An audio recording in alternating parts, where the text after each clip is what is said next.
Buenas tardes, mi nombre es Carolyn Zúñiga, estudiante de la Universidad Católica de Cuenca. Estoy cursando el 7º ciclo de la carrera de Psicología Clínica.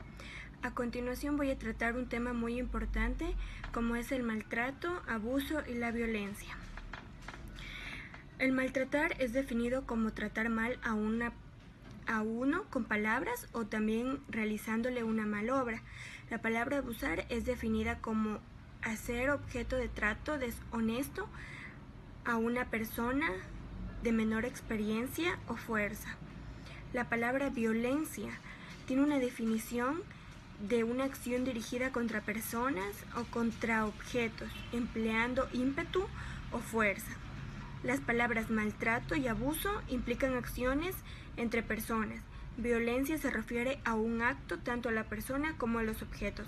Los términos maltrato y abuso tienen una dimensión relacional, es decir, que los dos términos son similares. Las familias tienen derechos y responsabilidades con respecto a sus miembros. Si consideramos que los padres tienen derechos sobre sus hijos y que estos priman sobre la responsabilidad hacia ellos. Lo más probable es que pensemos que si un padre golpea a sus hijos, no tenemos razones para intervenir desde afuera. Debemos considerar, teniendo en cuenta que el respeto viene desde nuestros hogares. Los padres somos los primeros quienes formamos y damos ejemplo a nuestros hijos.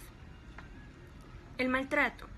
Maltrato, tal como lo dice la misma palabra, el maltrato es una forma de tratar mal a alguien, de dirigirse a esa persona o ser vivo de manera agresiva, con insultos, con gritos, insultándolo, o también puede ser con violencia física, es decir, con golpes.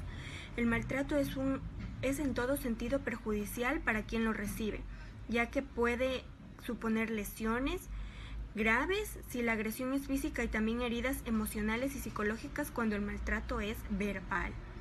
En sociedades en las que la violencia es un método común de comunicación, el maltrato es constante entre los diferentes miembros de la comunidad, pero además también en miles de formas distintas, lo cual significa que el maltrato no es privativo de un género, de un grupo socioeconómico o de una religión o de un tipo de rasgo físico. Es decir, que el maltrato se da en todo tipo de personas.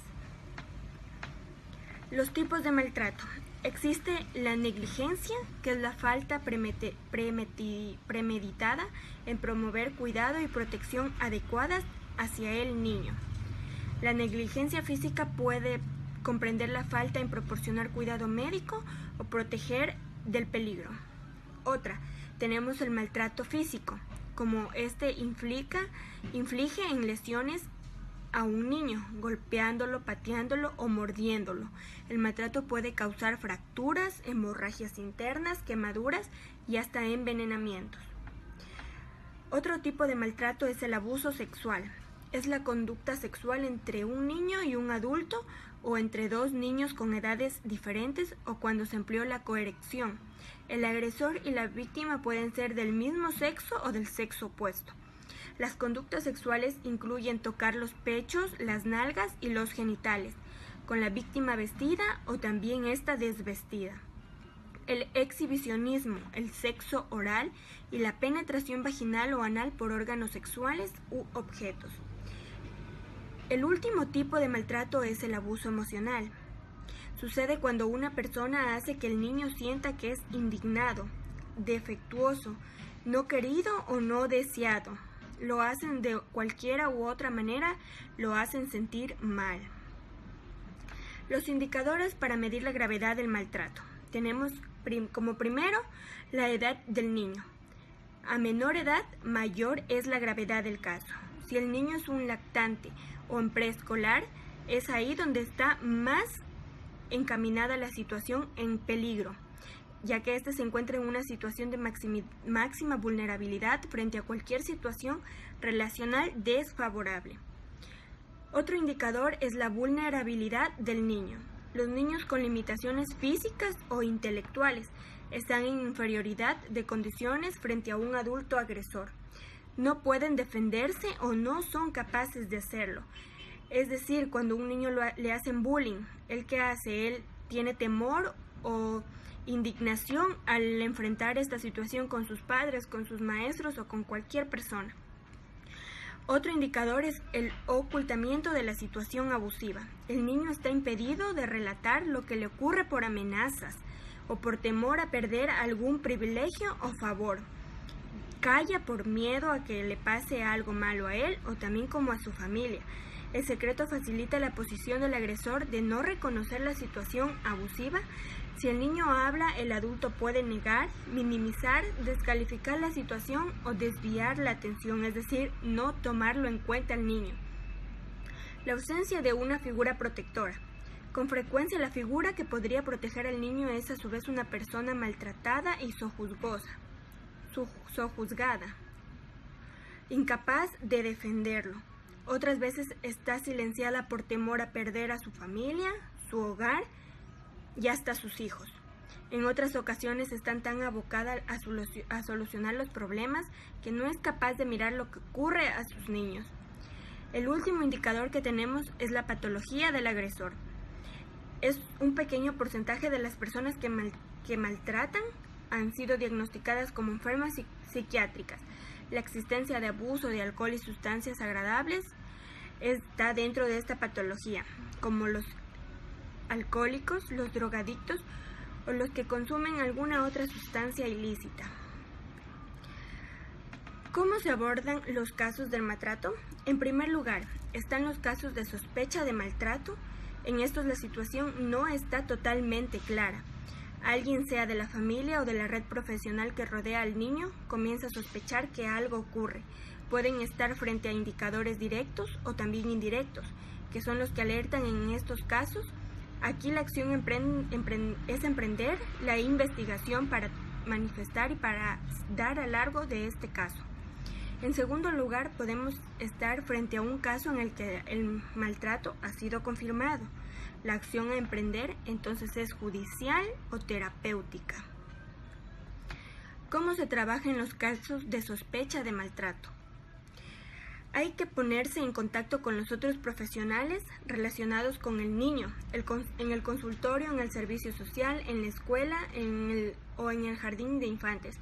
Aquí entran mucho los profesores, la familia, como es el padre, la madre, los hermanos o la persona con la que está encargado el niño. Si se puede, es aconsejable revisar las fichas de estos establecimientos, lo que aportará datos a la investigación que permitirán confirmar o descartar una sospecha existente.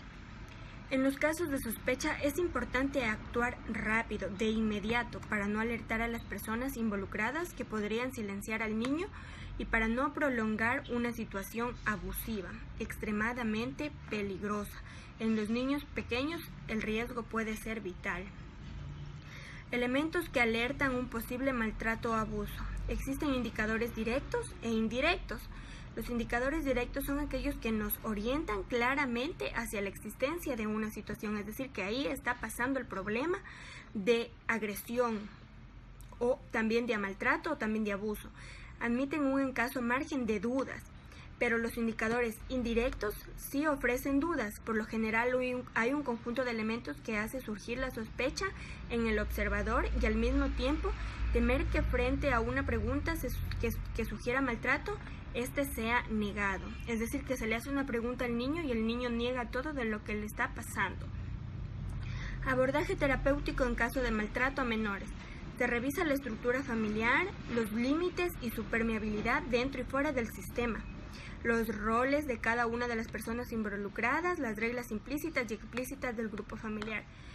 Es decir, se investiga más a fondo acerca de los padres, como es la mamá, el papá y los hermanos que están involucrados dentro del rol de la familia. En el análisis contextual de cada familia es importante hablar sobre creencias y mitos y cómo todo esto se relaciona con las conductas de los miembros del grupo. Son muchos los sentimientos comprometidos que se actualizan en la terapia. Pérdida de la confianza, como es que los niños maltratados o abusados sexualmente se sienten defraudados por haber confiado en los adultos. La vergüenza, que en los casos de abuso sexual la vergüenza puede ser tan intensa que el niño no tolera la terapia, es decir, no quiera hablar del caso. Culpa. Los sentimientos de culpa pueden ser diferentes por ser malo, por haber hecho algo incorrecto, Para el niño es importante entender la diferencia entre su participación en la situación abusiva y la responsabilidad que le cabe en el hecho. Rabia. El sentimiento de rabia puede estar dirigido hacia el padre o la madre que no ha sido el agresor. Este sentimiento es a veces más intenso que el de la víctima siente por el agresor. La sensación de ser distinto que lleva al aislamiento. En la situación real, cuando se reveló el abuso, se produjo una ruptura familiar masiva. Tristeza por la pérdida de un ser querido. Su madre, quien también había sido maltratada, nunca había tenido fuerzas para realizar acción alguna. Sin embargo, las personas que pasan por estos casos de pérdida de familia tienen aún más rasgos de ser maltratados o abusados.